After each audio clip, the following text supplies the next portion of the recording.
मी नक्की हेच आवाहन करेन की मी केलेलं आहे तर तुम्ही सुद्धा करा. कारण मला असं वाटतं की दरवर्षीची ही संधी नाही आहे आपली आणि स्थिर सरकार हवं असेल, चांगलं सुधारणा आणि बाकी सगळ्या गोष्टी हव्या असतील तर नुसतं घरी बसून आणि त्याच्यावर पेपर वाचून आणि चर्चा करून काही होत नाही.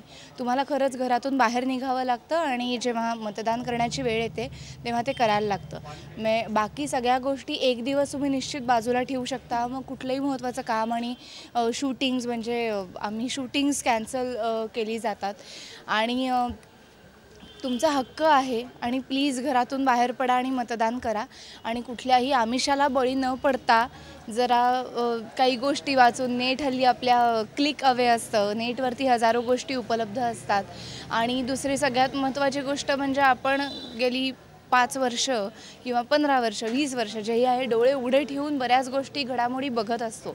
तर त्या सगळ्याची बेरीज वजाबाकी करण्याची वेळ ही असते. तर मला असं वाटतं बाकी कुठल्या पक्षाची उरते त्या पक्षाला मत दिलं पाहिजे.